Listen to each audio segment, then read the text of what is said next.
आज सिया जी बहुत बेचैन दिख रही थी। राघव जी आज उसे पार्क में नहीं दिखे।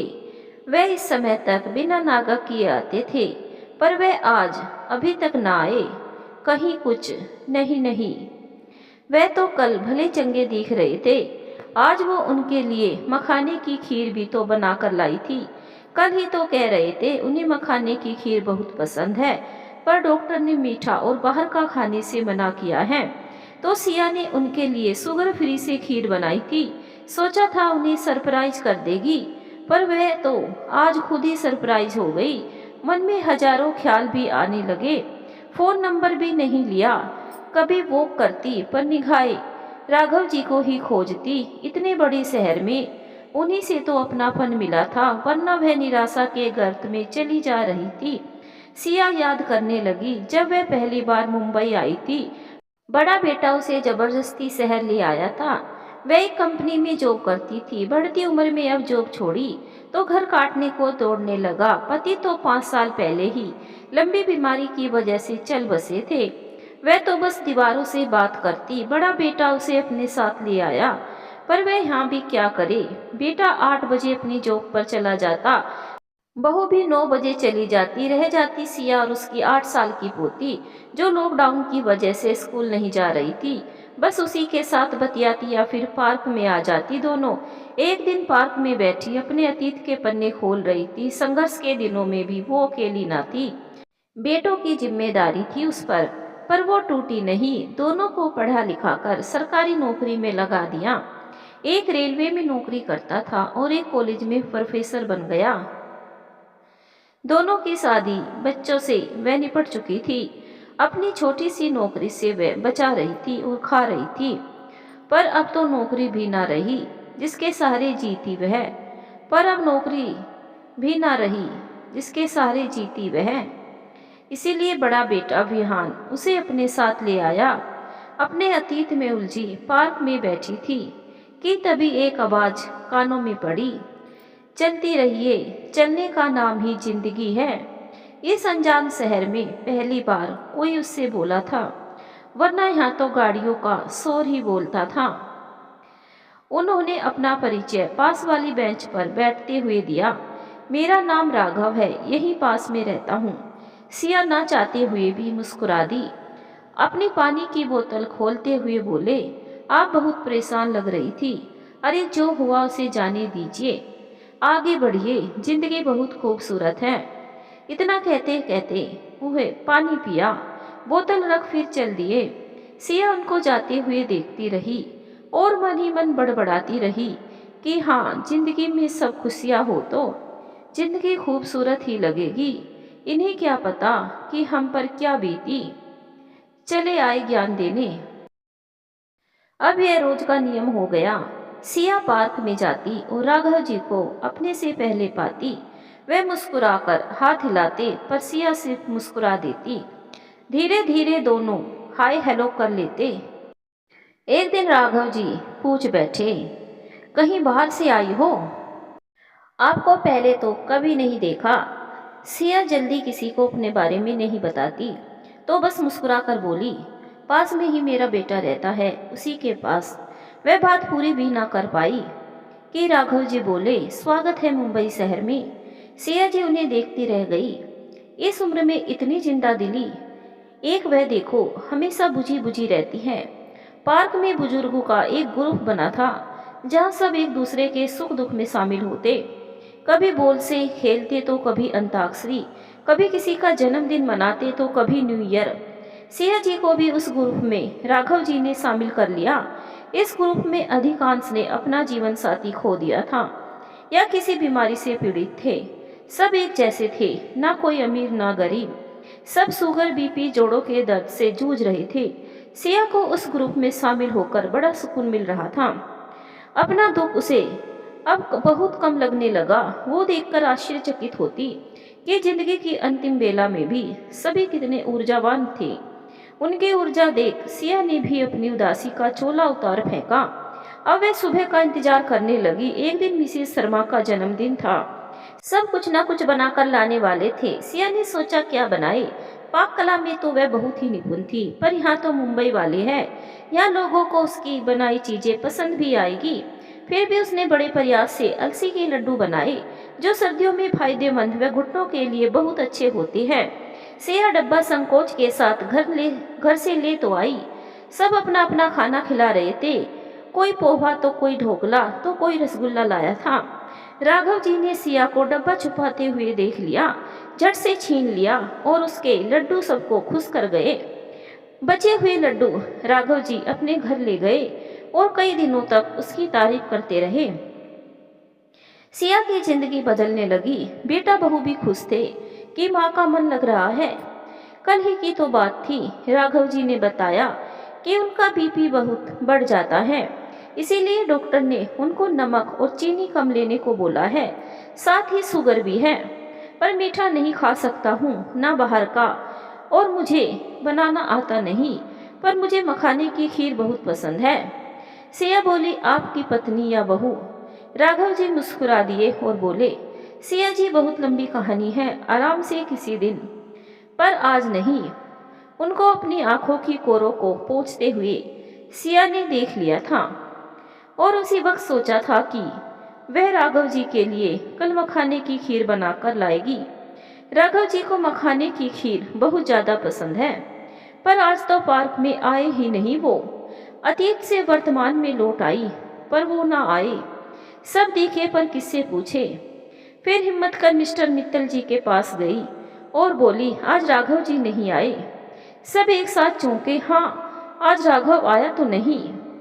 सिया ने कहा, कोई फोन करके पूछ लो, वे ठीक तो है। मित्तल जी ने कई बार फोन ट्राई किया, पर फोन उठाया ही नहीं।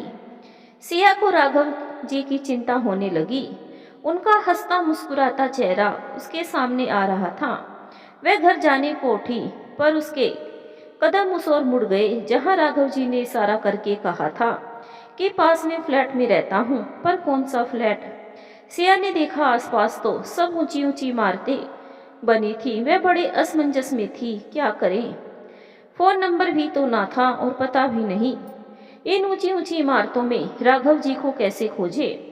कभी डब्बे को देखती तो कभी ऊंची इमारतों को। घर वापस जाने के अलावा उसके पास और कोई चारा भी तो नहीं था।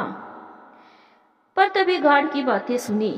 वो किसी डिलीवरी बॉय से कह रहा था किस नंबर में जाना है, तो वह बोला 401 डी में, मैं राघव सक्सेना के घर। उल्टे पांव सिया वापस आई और गार्ड से कहा कि उसे भी 401 डी में ही जाना है। गार्ड ने रजिस्टर पर नाम एड्रेस लिखवा लिया। वह धीरे धीरे लिफ्ट की तरफ बढ़ी। डिलीवरी बॉय से पूछा तो उसने बताया, उनकी दवाइयाँ लेकर आया हूँ। तो राघव जी सच में बीमार है। उसकी चिंता और बढ़ने लगी। पर किसी अजनबी के घर जाना उसे ठीक न लगा, पर अब तो आ ही चुकी थी। 401 डी के बाहर आकर डिलीवरी बॉय ने बेल बजाई, पर दरवाजा ना खुला। थोड़ी देर बाद दरवाजा खुला। दरवाजा राघव जी ने ही खोला। सामने सिया को देख चौंक गए। आप? उसने उसे अंदर बुलाया। घर में कोई ना था। आप अचानक? सिया असहज होकर बोली। वो मखाने की खीर और डब्बा उसने टेबल पर रख दिया। राघव जी बोले, दरअसल कल रात ही फीवर हो गया था, बीपी भी बढ़ गया था, सोचा सुबह तक ठीक हो जाएगा।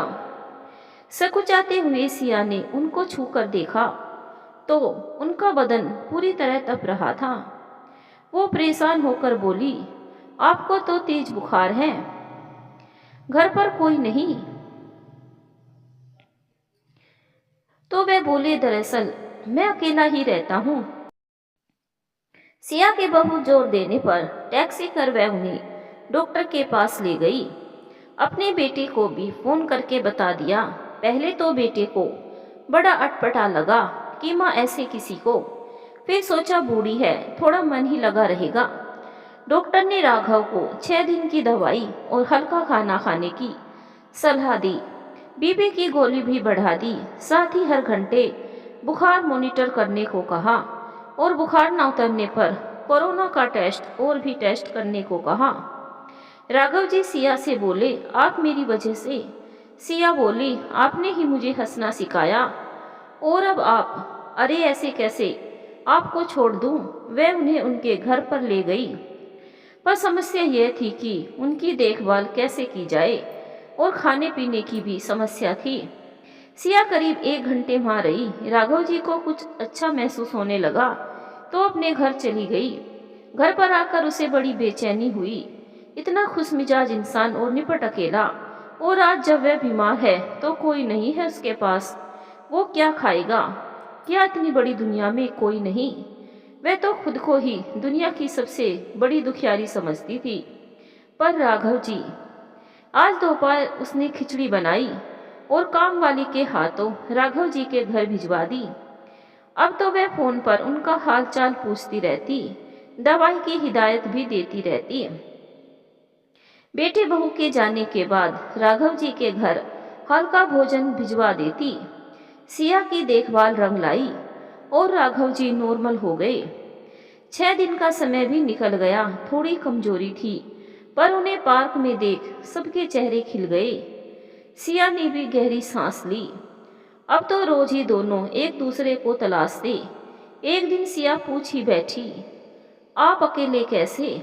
राघव जी आज टाल नहीं पाए। और फिर राघव जी जिन अतीत के पन्नों को समेट कर रख चुके थे, सिया जी के आग्रह की आंधी आकर उनको उड़ाने लगी। 55 साल पहले की यादें याद कर वो मुस्कुरा पड़े, जैसे वह घोड़े पर सवार हो अपनी दुल्हनिया लाए थे, जिसे शादी के मंडप में ही पहली बार देखा था और देखते ही रह गए थे। भैंसों वाले कमरे में सुहागरात मनाया, नदियों के पार सिनेमा देखा, पत्नी को उसका सामने भी घूंघट काढ़ना। वे सब याद करते करते मुस्कुराते जाते, पर अचानक उनके चेहरे की हंसी कहीं खो गई। शादी के 8 साल तक कोई बच्चा ना हुआ। उस समय तो बच्चे भी भगवान की नेमत माने जाते थे। फिर भी राघव जी ने शहर आकर दोनों का इलाज करवाया। थोड़ा वक्त लगा पर खुशखबरी आई। पिता बनने वाले थे वो, दोनों फूले न समाते। पर शायद खुशियां चंद दिनों की ही मेहमान थी। बच्चे का जन्म गांव में ही करवा दिया, जिससे सही से टाँके न लगने से उसकी पत्नी के बच्चादानी में जख्म हो गया और 3 साल तक यह बिस्तर में ही रही और फिर चल बसी। राघव जी के दिल का सालों का तूफान आज वह जाने को तैयार था। सिया बोली, और बेटा? राघव जी बोले, आज आप मेरी सारी कुंडली निकलवा ही लोगी। बेटा अमेरिका में है, उसकी भी एक बेटी है। मैंने दूसरी शादी नहीं की। पत्नी को वचन जो दिया था कि वह बेटे के लिए सौतेली माँ नहीं लाएंगे। माँ बाप बहन सारे रिश्ते उसके साथ मैंने ही निभाए, पर आज बेटा मुझे भूलकर सारे रिश्ते निभा रहा है। सिया ने उन्हें और न छेड़ा। सवाल तो उसके पास बहुत थे, पर आज उसने राघव जी को काफी दुखी कर दिया था। उसके हाथ पर हाथ रखकर सिया ने कहा, हिम्मत रखिए राघव जी। दोनों अपनी अपनी अधूरी जिंदगी जी रहे थे, पर अब उनको सुख दुख बांटने वाले दोस्त मिल गए थे, जो उनके पलों में रंग भर रहे थे। सिया अब खुश रहने लगी। उसने एक दिन अपने को आईने में देखा तो महसूस किया कि वह इतनी भी बूढ़ी नहीं हो गई है। उसे भी सजने संवरने का अधिकार है। वह बाजार से हेयर कलर ले आई और बालों को कलर कर लिया। साड़ी भी करीने से पहनने लगी। सुबह पार्क जा रही थी तो उसकी बहू की नज़र उस पर पड़ी। देखकर चकित रह गई कि माँ जी को यह क्या बचपना सूझा। यह कोई उम्र है सजने संवरने की। उसने अपने पति विहान को बुलाकर कहा, माँ जी को तो देखो जरा। बेटे ने माँ को जब देखा तो उसके पहले तो हंसी छूट गई, फिर बोला, माँ ये सब क्या है? सिया को लगा कि जैसे उसने कोई बड़ा गुनाह कर लिया हो। बोली, बेटा बस ऐसे ही। बहू बोली, माँ जी हर उम्र का अपना पहनावा होता है, और वैसे भी पापा तो है नहीं। फिर सिया को बहू की बात कांच की तरह चुभ गई। वह चुपचाप अपने कमरे में चली गई। पार्क जाने का मन ही ना हुआ। उसकी आंखें गीली होती रही।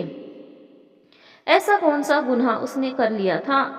इतनी पढ़ी लिखी बहू के ऐसे विचार उसे आश्चर्य हुआ। उसने तो बहू को कोई रोक टोक नहीं लगाई थी। क्या पहनती है, क्या खाती है, देर रात पार्टी से आती है और देर सुबह तक सोती रहना।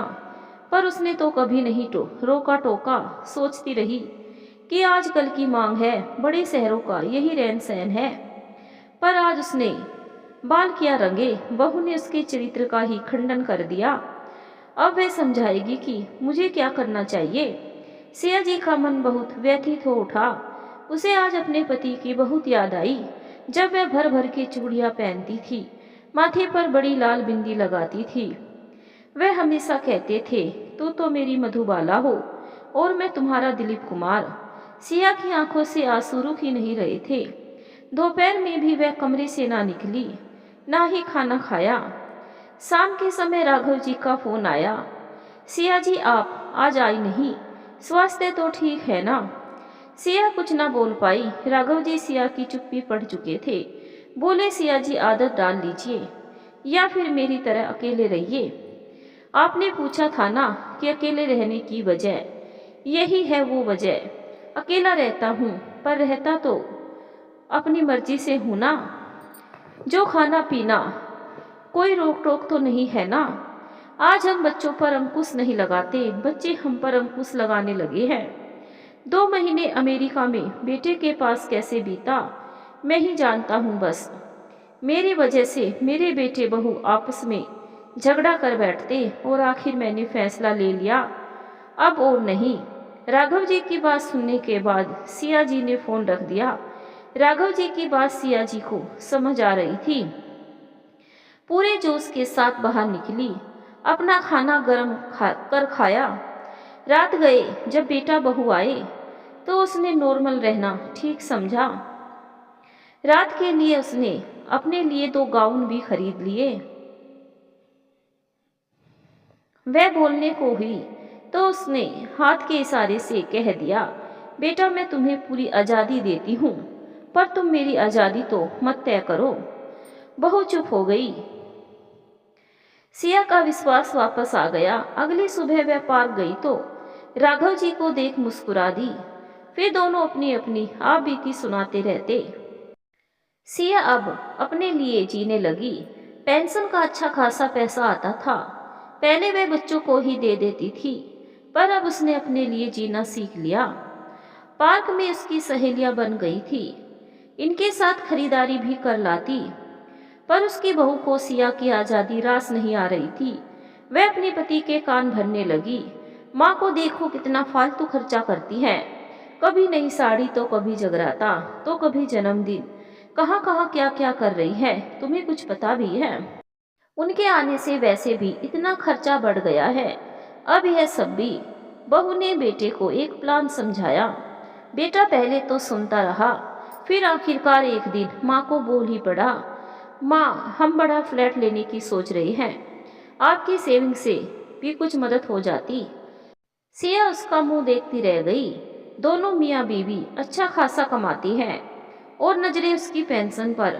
सिया को पहली बार एहसास हुआ कि उसकी जन्मी हुई संतान उससे छल कर रही है। उसने दोनों पुत्रों से कभी उनकी कमाई का हिसाब किताब न मांगा था।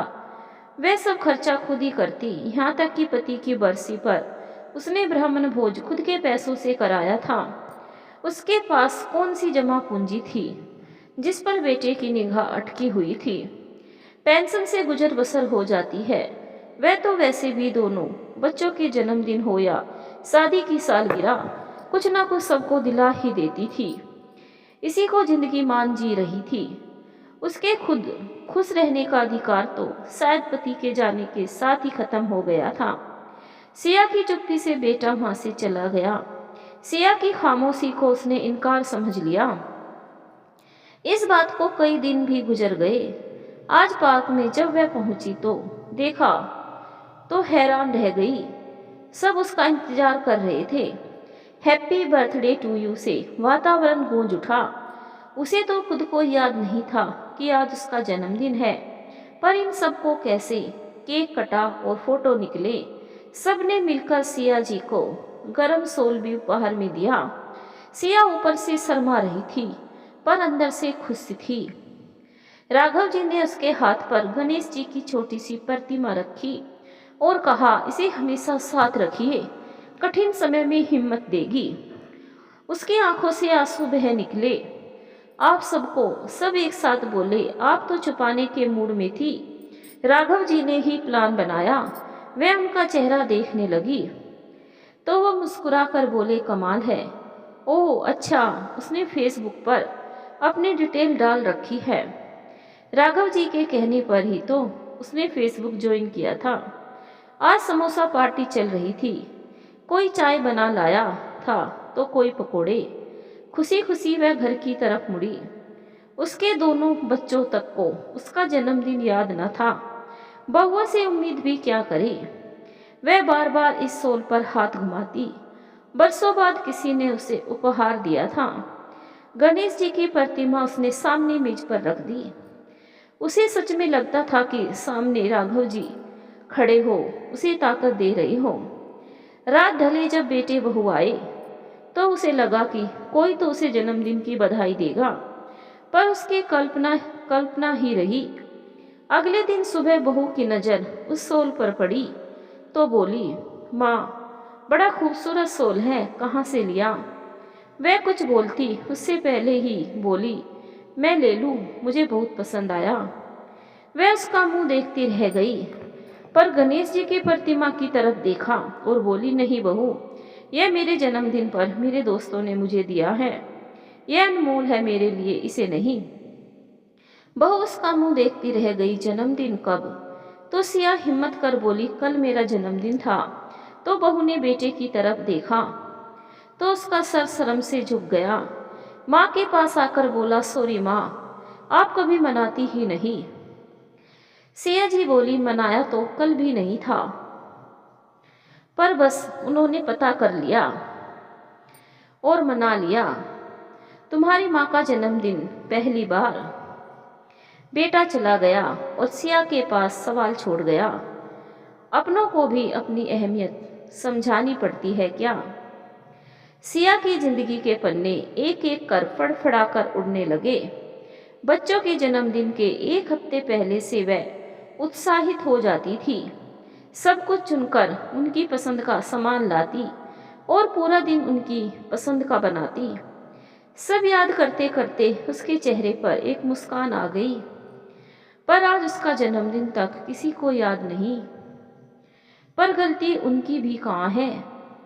वह खुद ही कभी अपने लिए नहीं जी, बस मशीन बनी रही।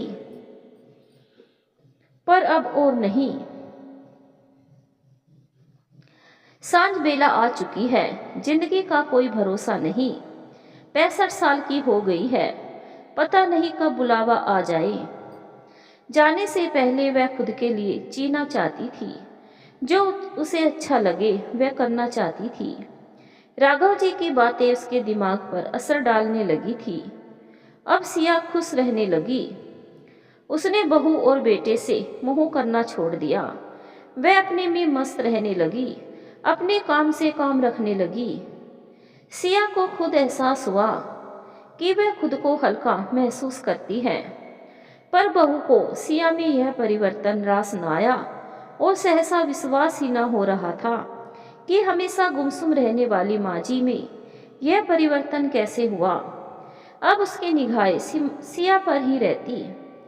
ऐसे ही एक दिन जब सिया नहाने गई तो उसकी बहू उसके कमरे में आ गई और उसका फोन चेक करने लगी। वह देखकर दंग रह गई। माँ जी अब फेसबुक व्हाट्सएप पर है और ढेरों मैसेज करती है। उसने अपने पति को बढ़ा चढ़ाकर कहानी सुना दी। राघव जी के मैसेज भी दिखा दिए जो सुप्रभात और शुभ रात्रि दोनों करते थे। बेटे को भी माँ में खोट नजर आने लगा। सिया नहाकर निकल ही रही थी तो दोनों उस पर बरस पड़े। माँ ये क्या है? वह दोनों से कुछ कहती, उन्हें कुछ समझा पाती उससे पहले ही उसका पैर फिसल गया और सर वॉश बेसिन में टकरा गया। बाथरूम में खून की धार बह निकली। बहू बोली, अब एक और खर्चा। सिया बेहोश हो गई। उसे डॉक्टर के पास ले गए। सिया जी के पैर और सिर में गंभीर चोट आई थी। उसके पैर पर प्लास्टर चढ़ गया, सर पर भी 8 टाँके लगे। सिया 2 घंटे तक हॉस्पिटल में रही। उसके बाद उसे घर ले आए। अब उसका पार्क जाना छूट गया। राघव जी फोन करते, मैसेज करते, पर वह किसी को कोई जवाब नहीं देती। वह बेटे बहू की नज़र में गिरना नहीं चाहती थी, पर वह अपने दोस्तों और पार्क को भी याद करती थी। पर बेटा बहू की नजरें बता रही थी कि वे उन्हें उसमें खोट दिख रहा है। सिया चुपचाप लेटी रहती, आंसू बहाती रहती।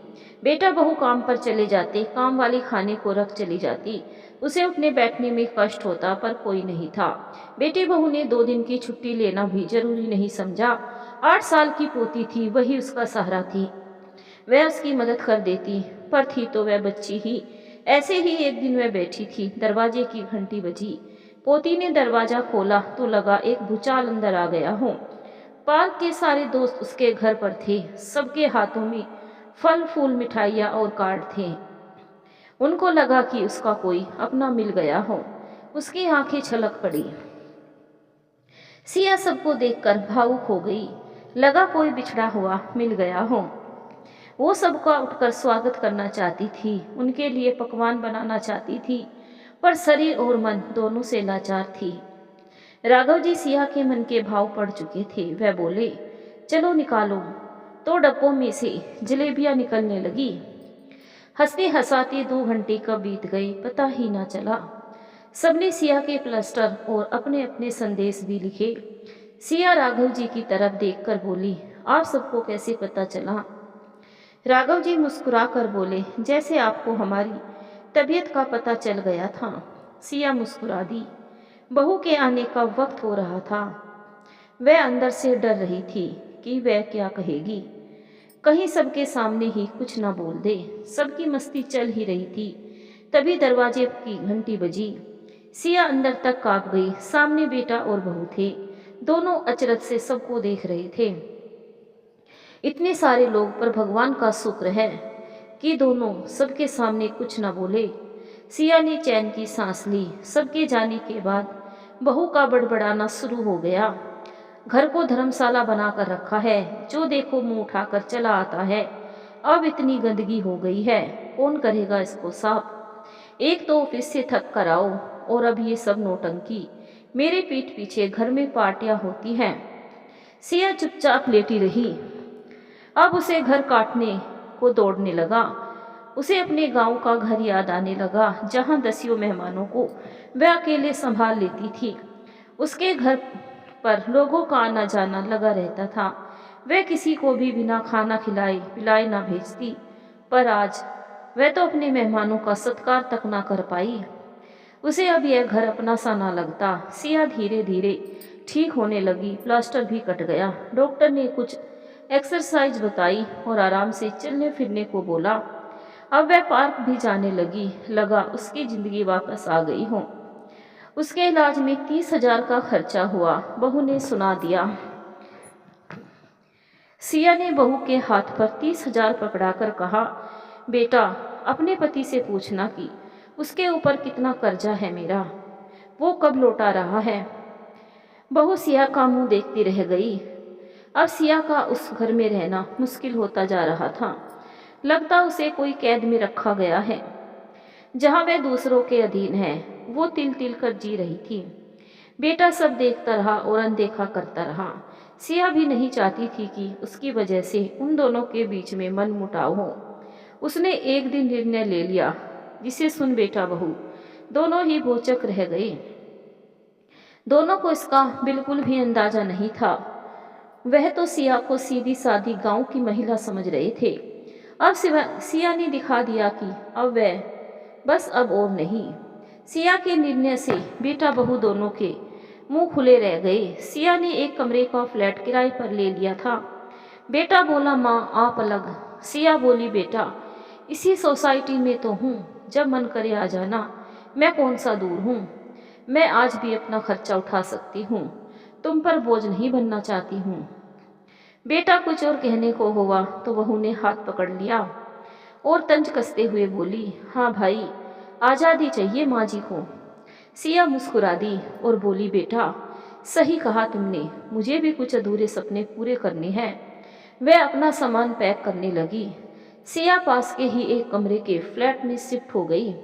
कमरा, किचन, छोटा सा ड्राइंग रूम का किराया 7,000 था। सिया ने हिसाब किताब लगा लिया था। उसे 27,000 पेंशन मिलती थी। उसका खर्च आसानी से चल जाएगा। सिया ने करीने से घर को सजाया और एक सुकून भरी सांस ली।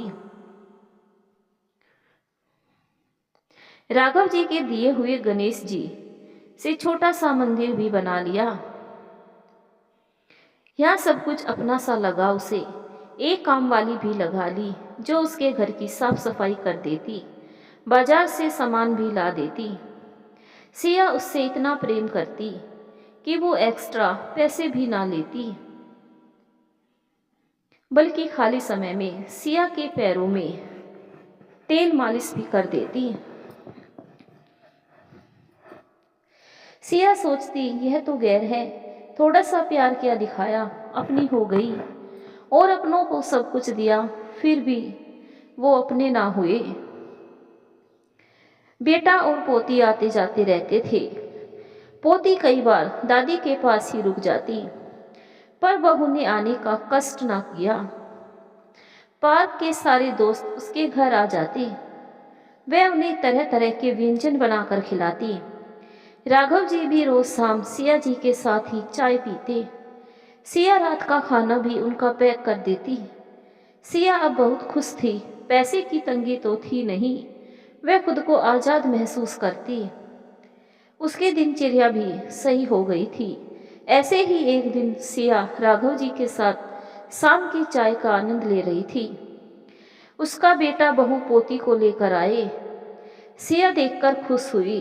राघव जी थोड़ी देर बाद चले गए। सिया को देख आश्चर्य हुआ कि आखिरकार आज बहू कैसे।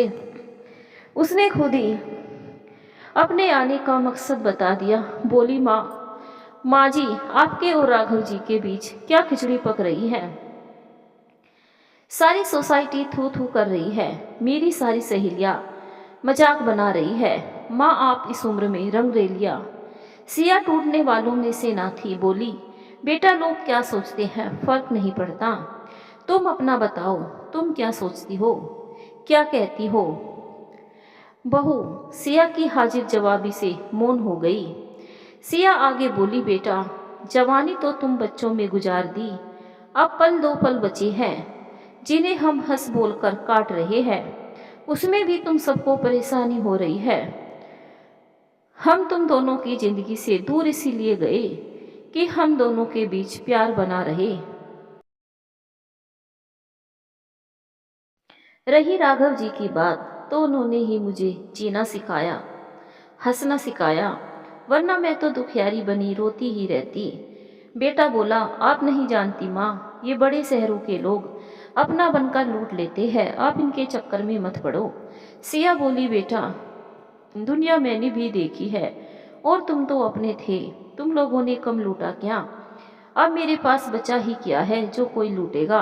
इतने में राघव जी अंदर आए, जो दरवाजे की ओर से चुपचाप सारी बातें सुन रहे थे।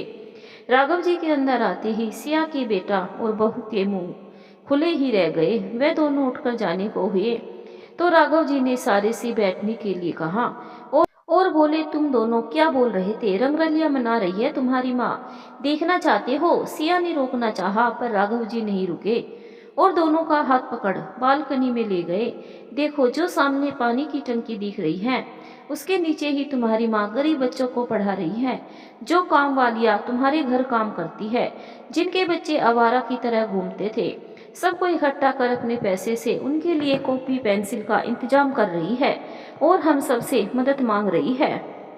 उसका अधूरा सपना है कि वह एक स्कूल खोले जहां सबको फ्री में शिक्षा मिले। हम दोनों अक्सर बैठकर उसी की भूमिका बनाते हैं। सरकार से मदद की गुहार लगाई है ताकि हमें जमीन मिल सके। देखो कागजात। राघव जी आज बहुत गुस्से में थे। बोले, तुम दोनों को शर्म नहीं आती? अपनी माँ के लिए ऐसे विचार रखते हुए वह अभी भी दूसरों का भला करना चाहती है और तुम्हारी सोच अपनी माँ के लिए ऐसी हो सकती है।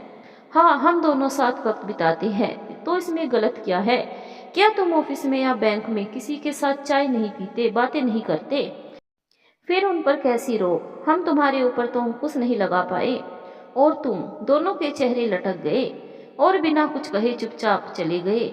सिया ने राघव जी को पहली बार इतने गुस्से में देखा था। बोली, अब बस भी करो, एक कप चाय और हो जाए। राघव जी मुस्कुरा दिए। सिया आज बहुत खुश थी। उसका सपना पूरा होने की कगार पर था। सबकी मेहनत रंग लाई और स्कूल के लिए एक पुरानी हवेली मिल गई जिसमें थोड़ा बहुत काम करवाकर स्कूल का रूप दे दिया गया। सबने हाथ खोलकर मदद की। 50 बच्चे स्कूल में आने लगे, जिनकी संख्या वक्त के साथ बढ़ती जाती। उनकी कॉपी किताबों का खर्चा सब मिलकर करते। सिया को स्कूल का प्रधानाचार्य बना दिया गया। सबको जब समय मिलता मदद करता। स्कूल के बच्चों की संख्या बढ़ती जा रही थी, पैसों की कमी भी होने लगी थी, पर काम रुका नहीं। राघव जी ने अपनी सारी जमा पूंजी दे डाली। सिया उन्हें देख रही थी। राघव जी बोले कि मेरा तो कोई सपना बचा नहीं, सोचा आपका सपना ही पूरा कर दूं। कोई तो अपने सपने को जी ले। यह स्कूल धीरे धीरे चर्चा का केंद्र बन गया। यहाँ के बच्चे प्राइवेट स्कूल के बच्चों जैसे अंग्रेजी में बोलने लगे। उनके माँ बाप बहुत खुश थे। बच्चों की पढ़ाई के साथ साथ जिंदगी की शिक्षा भी मिल रही थी। एक दिन सिया जी की फोटो अखबार का हिस्सा बन गई। बहू और बेटा ने देखी तो देखते ही रह गए। सिया और उनके सभी मित्रों को इस उम्र में एक अच्छा भला करने का कारज मिल गया था। सभी बहुत खुश थे। कई दिनों से सिया ने महसूस किया कि राघव जी कुछ असहज महसूस कर रहे हैं। कोई बात है जो उनको खाई जा रही है। बहुत पूछने पर भी ना बताते, पर सिया कहाँ मानने वाली थी।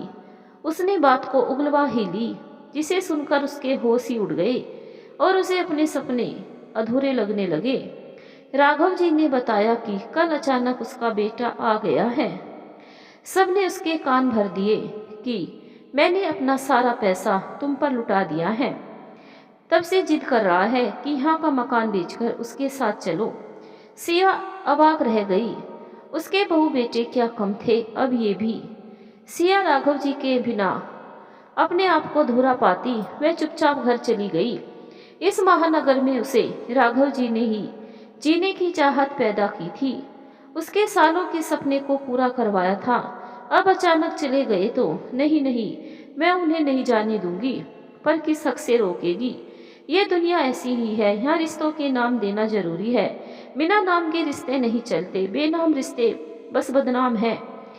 सबने उसके कान भर दिए कि मैंने अपना सारा पैसा तुम पर लुटा दिया है। तब से जिद कर रहा है कि यहाँ का मकान बेचकर उसके साथ चलो। सिया अवाक रह गई। उसके बहू बेटे पर क्या कम थे, अब ये भी। सिया राघव जी के बिना अपने आप को अधूरा पाती है। वह चुपचाप घर चली गई। इस महानगर में उसे राघव जी ने ही जीने की चाहत पैदा की थी। उसके सालों के सपने को पूरा करवाया था। अब अचानक चले गए तो नहीं नहीं, मैं उन्हें नहीं जाने दूंगी, पर किस हक से रोकेगी। ये दुनिया ऐसी ही है, यहाँ रिश्तों के नाम देना जरूरी है। बिना नाम के रिश्ते नहीं चलते, बेनाम रिश्ते बस बदनाम हुआ करते हैं। इंसानियत, प्रेम, विश्वास, इन सब के कोई रिश्ते नहीं है दुनिया में। उधर राघव जी का भी मन जाने का नहीं था, पर बेटा जिद पर अड़ा हुआ था। उसे डर था राघव जी मकान भी कहीं किसी को ना दे दे। वह अपनी मोटी जमा पूंजी स्कूल में लगा ही चुके थे। राघव जी को भी रात को नींद ना आई। एक हफ्ते के बाद टिकट बेटे ने करवा लिए। इसी बीच मकान भी बिकाऊ कर दिया। सिया सुबह पार्क गई, पर राघव जी ना दिखे। सोचा बेटा आया हुआ है, शायद व्यस्त होंगे। फिर वो स्कूल भी नहीं आए और अगले दिन भी ना दिखे। सिया से रहा नहीं गया और एक बार फिर उसके कदम राघव जी के घर की तरफ मुड़ गए। घंटी बजाते हुए उसके हाथ कांप रहे थे। कहीं उसका बेटा भी, पर मन को क्या समझाती। सिया से रहा ही नहीं गया और फिर घंटी बजा ही दी। सामने राघव जी की तरह लंबा चौड़ा युवक था। अंदाजा लगाते हुए उसे देर न लगी कि ये उनका बेटा ही होगा। सिया बोली, राघव जी हैं। वह बोला, आप कौन? मैं सिया। ओहो, तो आप है सिया जी, जो मेरे भोले भाले पापा को बहला फुसलाकर उनकी सारी प्रॉपर्टी हड़पना चाहती है। माफ करना सिया जी, मैं ऐसा नहीं होने दूंगा। उसके चेहरे पर नफरत के भाव दिखाई दे रहे थे। सिया वापस मुड़ने को हुई, तभी राघव जी की आवाज से उसके कदम ठिठक गए। सिया, रुको बेटा, ये क्या पागलपन है? घर आए मेहमान से ऐसे बात की जाती है? राघव जी ने अपने बेटे को डांटा। मेहमान? अरे यह तो आपकी मुझसे भी ज्यादा सगी है, उसने तंज कसा। राघव जी से रहा नहीं गया और बोल ही पड़े, सही कहा बेटा तूने। तू तो सालों से वहां बैठा था, आज अचानक हमारी जिंदगी के निर्णय लेने चला आया। तब कहाँ था? जब मैं बुखार से तड़प रहा था तब यह थी मेरे पास। तूने कभी सुध ली ही मैं जिंदा भी हूँ या नहीं? कितनी ही रातें मैंने बिना सोए काटी। आज जब मैं जिंदगी जीना सीख रहा हूँ तो तू आ गया अचानक। वाह बेटा, अपने खून का रुतबा दिखाने। सगा कोई खून के रिश्ते से नहीं होता, दिल से होता है, रिश्ते निभाने से होता है। और जो कुछ तुझे करना है कर ले, मैं नहीं जाता तेरे साथ। बेटा बड़बड़ाता हुआ निकल गया। सिया ने समझाने की कोशिश की तो राघव जी बोले, सिया, हम दोनों एक दूसरे का सहारा है। हमारे रिश्ते को दुनिया नहीं समझ पाई, हमें इसे नाम देना ही पड़ेगा, वरना हम इस संध्या बेला में तिल तिल कर मरते रहेंगे। बोलो, क्या तुम क्या कहती हो? सिया राघव जी का मुंह देखती रह गई। सिया राघव जी की तरफ देखकर बोली, यह क्या बोल रहे हैं आप? इस उम्र में क्यों दाग लगा रहे हैं? बच्चे क्या कहेंगे? यह दुनिया क्या कहेगी? राघव जी, आप होश में तो है? कुछ ऊंच नीच का ख्याल भी है आपको?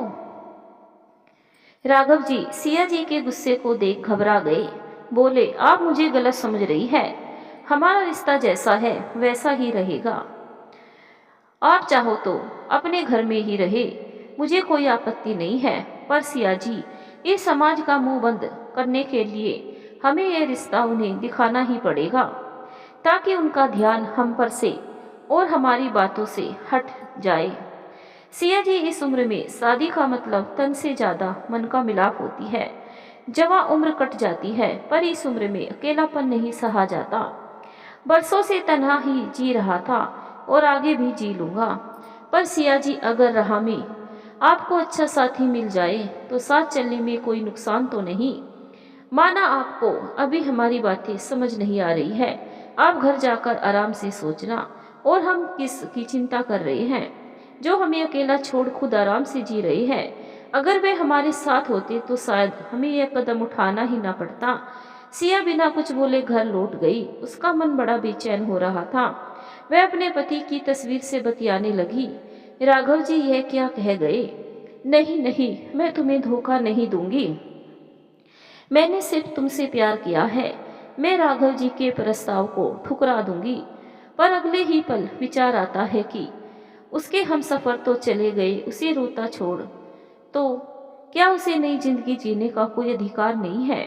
हम भगवान के द्वारा बनाए गए कलाकार ही तो है। वो जब चाहे जिसके साथ चाहे हमारी कहानी लिखता है।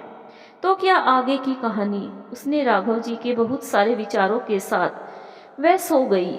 सुबह वह पार्क भी नहीं गई, राघव जी से बचना चाहती थी। उनके सवालों के जवाब उसके पास न थे। स्कूल में राघव जी से सामना हो ही गया। सिया उनसे बचती रही और मौन रही। राघव जी सिया की अस्वीकृति समझ गए और घर चले गए। अगले दिन राघव जी का मैसेज आया कि उन्होंने बेटे के साथ जाने का फैसला कर लिया। सिया ने कोई जवाब नहीं दिया, उसके पास कोई जवाब था भी नहीं। पर वह राघव जी के बिना भी नहीं जी पा रही थी और उनके साथ भी नहीं। कुछ तो था जो उसे निर्णय लेने दे रहा था, पर यह क्या करे? बच्चे क्या सोचेंगे? बहू पोती सबका सामना वह कैसे करेगी? नहीं नहीं, वह यह नहीं कर पाएगी। राघव जी के जाने का दिन नजदीक आ गया। उनका मैसेज आया, हो सके तो आज पार्क में आ जाना, शाम 7 बजे मैं हमेशा के लिए जा रहा हूँ। सिया के कदम पार्क की तरफ बढ़ गए। राघव जी उसकी ही राह देख रहे थे। पार्क में सब लोग उनके आगे के जीवन के लिए बधाइयाँ दे रहे थे। फूल कार्ड सबके हाथों में थे, परंतु सिया तो खाली हाथ आई थी। आज उसके पास राघव जी को देने के लिए कुछ भी नहीं था। शायद अपनी जिंदगी के बचे हुए साल भी नहीं थे। राघव जी उसके पास आकर बोले, सिया जी, लगता है आप मेरी बातों से दुखी हो गई हैं। मेरा इरादा आपको खुशियां देने का था, दुख देने का नहीं। पता नहीं दोबारा कभी आपसे मिल पाऊं या नहीं, पर मेरे लिए कोई पाप मत रखना। मैंने आपको सच्चे हृदय से पसंद किया है और सदा चाहा है कि आपकी परेशानियां कम कर सकूं, पर मैं ही आपके दुख का कारण बन गया। राघव जी हाथ जोड़कर माफी मांगने लगे। कुछ लोग कुछ समझ रहे थे तो कुछ अनजान थे। सिया जी राघव जी को जाते हुए देख रही थी, पर रोक नहीं पा रही थी। एक अनजाना भय था जो उसके शब्दों को जुबान नहीं दे पा रहा था। उसके आंखों से आंसू बहने लगे और भरे हुए गले से बोली, अगर हो सके तो रुक जाइए मेरे लिए। राघव जी सिया का मुंह ताकते रह गए। सब लोग प्रश्नवाचक निगाहों से सिया को देख रहे थे। राघव जी ने सबको सारी कहानी सुना दी। सब एक ही दर्द से गुजर रहे थे। सबकी कहानी एक जैसी थी। बस फर्क इतना था, राघव जी ने कदम उठाया था और सब चुप थे। हाँ, बात अटपटी जरूर थी, सबको पच नहीं पा रही थी, पर सबके दिल जानते थे कि इसमें गलत कुछ भी नहीं है। थोड़ी देर के लिए सन्नाटा छा गया। सिया जमीन में गड़ी जा रही थी। उसे सच में लगने लगा था कि वह दोनों अपराधी हैं और अपने अपराध की सजा काटने को तैयार भी थे।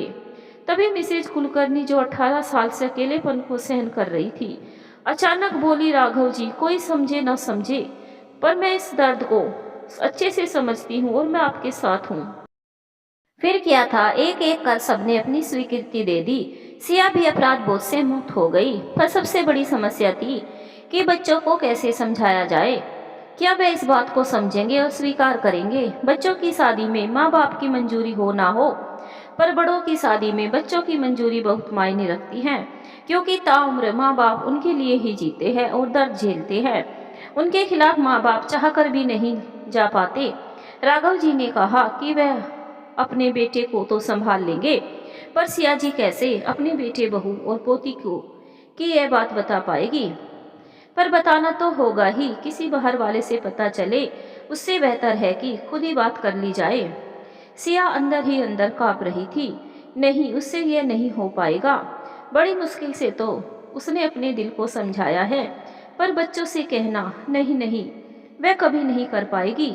राघव जी ने उसका हाथ थाम कर कहा, सिया जी, हम जानते हैं कि हम वह कर रहे हैं जो करने की हिम्मत सब नहीं जुटा पाते, पर इसका मतलब यह है कदापि नहीं है कि हम गलत कर रहे हैं या किसी को धोखा दे रहे हैं। यह जीवन ट्रेन में बैठे मुसाफिर की तरह है, कहाँ मिलेगा कहाँ बिछड़ेगा नहीं पता। जब तक ट्रेन में है, जो मिला उससे हंस बोल लिया और क्या। सिया खामोश थी, बस इतना ही बोली, राघव जी, आप थोड़ा समय दीजिए, मैं समय देखकर बात करती हूँ। मेरा दूसरा बेटा बहू भी है, मैं किसी से बगावत नहीं कर सकती। वैसे भी हमारे पास सासें भी कितनी हैं। आज यहीं बैठी हूँ, कल रहूँ ना रहूँ। हाँ, बस इतना जरूर है कि अब मैं पीछे नहीं हटूंगी। जिंदगी रोने का नहीं, जीने का नाम है। सिया अपने घर चली गई और राघव जी ने भी अपना जाना कैंसिल कर दिया। बेटे को समझा बुझाकर वापस भेज दिया, पर कब तक मौन रहा जा सकता था? रास्ता तो निकालना ही पड़ेगा। सिया रोज सोचती कि वह बहू और बेटे से बात करेगी, पर जबान साथ ही न देती। वह अपराध बोध से गड़ी जा रही थी। एक दिन जब वह राघव जी के साथ चाय पी रही थी, तो उसकी पोती ने आकर एक मासूम सा सवाल राघव जी से किया, आप मेरे दादू जैसे लगते हैं, आप मेरे दादू ही क्यों नहीं बन जाते? सबके चेहरे की हवाइयाँ उड़ने लगी। जिस बात को बड़े कहने में असहज हो रहे थे, बच्चों ने सच्चे दिल से वह बात कह दी थी। राघव जी भी कहाँ चुप रहने वाले थे, तुरंत बोल पड़े, हाँ हाँ बिल्कुल, तू अपनी दादी से पूछ ले। और पोती दादी से जिद कर बैठी, इनको दादू बना लो, ये मुझे बहुत प्यार करते हैं, आप इनको अपने साथ ही रख लो। बेटा बहू का मुंह देखने लायक था। वह बच्ची को डांटने लगे और वह जोरों से रोने लगी। राघव जी ने भी साफ साफ शब्दों में कह दिया, अगर तुम बच्चों को आपत्ति ना हो तो मैं और सिया एक दूसरे का सहारा बनना चाहती हैं। सिया के बेटा बहू वहां से उठकर चले गए, पर उनका मौन बता रहा था कि वह इस प्रस्ताव से खुश नहीं थे। पर एक बात ठीक हुई थी कि बात उनके कान तक पहुंच चुकी थी। यह अनोखा रिश्ता अब लोगों के बीच चर्चा का विषय बनता जा रहा था। हर कोई उनके बारे में बात करता, कोई दोनों की हिम्मत की तारीफ करता तो कोई कानाफूसी करता। पर एक बात तो थी, सिया के स्कूल की तरह शादी की खबर भी मीडिया तक पहुंच गई। और फिर एक दिन इस अनोखे रिश्ते की खबर सुन मीडिया वाले भी सिया के स्कूल पहुंच गए। सिया और राघव जी का इंटरव्यू लेने उन्हें किसने यह खबर दी? सिया अचरज में सोच रही थी। पीछे से उसकी बहू खड़ी खड़ी मुस्कुरा रही थी। अब आएगा मजा। बड़ा नाम कमा रही थी। अब समाज में थू थू होगी तब पता चलेगा। पत्रकारों में से एक की आवाज आई, क्या यह सच है? आप और राघव जी शादी कर रहे हैं? तो दूसरा बोला, इस उम्र में शादी कर आप समाज को और बच्चों को क्या संदेश देना चाहते हैं? क्या आप बच्चों को यही शिक्षा दे रही हैं? सिया घबराने लगी, पर सवालों से भागना कायरता थी। आज वह चुप नहीं रहेगी, उसका सपना टूट जाएगा। राघव जी बोलने को हुए तो उसने उन्हें चुप करा दिया। यह उसकी लड़ाई थी, उसे ही लड़नी थी होगी। उसे खुद को मजबूत बनाना ही होगा। वह लंबी सांस लेकर बोली, हाँ, ये बिल्कुल सच है कि हम दोनों शादी कर रहे हैं, पर शादी करने के लिए मजबूर किसने किया? आप और आप सबने। इस उम्र में विवाह के मायने बहुत जुदा होते हैं। अब देह से देह का मिलन नहीं करना है, बस अपना अकेलापन बांटना है। वह अकेलापन जो तुम सबने हमें दिया। देह तो अब सूख चुकी है, अरमान भी कभी के दफन हो चुके हैं। अब तो बस हम सूखे पत्ते हैं, कब टहनी से अलग हो जाए नहीं पता। जब तक जुड़े हैं तब तक खाद पानी देखभाल की हमें भी दरकार है, पर हमें तो वक्त से पहले ही जुदा कर दिया जाता है। अब आप ही बताओ, हम कहाँ जाए?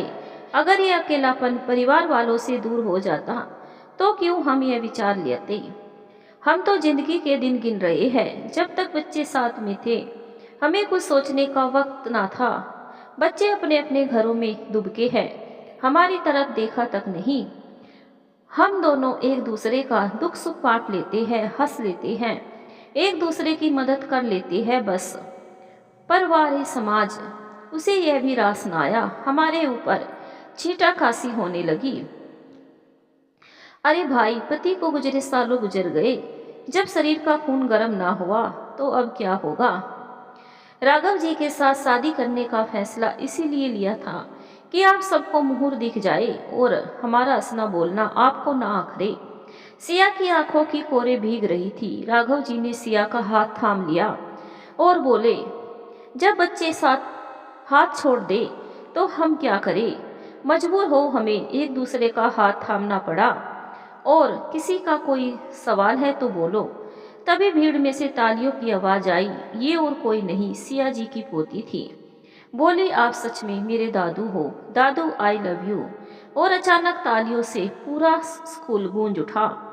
आसपास रहने वालों के लिए यह रिश्ता मिसाल बन गया। सब उनके साहस की सराहना करते। दोनों ने एक सवाल उठाया था कि बच्चे हाथ छोड़ दे तो बूढ़े माँ बाप क्या करें? क्या दोनों का कदम गलत था? अगर हाँ, तो सही कदम क्या था? क्या वे तन्हाई में रोते रहते और एक दिन रोते रोते दम तोड़ देते, या सिया जी और राघव जी की तरह समाज को नया रास्ता दिखाते? आप सबको कहानी कैसी लगी हमें कमेंट करके जरूर बताएं। अगर आपको कहानी अच्छी लगे तो वीडियो को एक लाइक भी जरूर करें। धन्यवाद दोस्तों, मिलेंगे एक नई कहानी के साथ।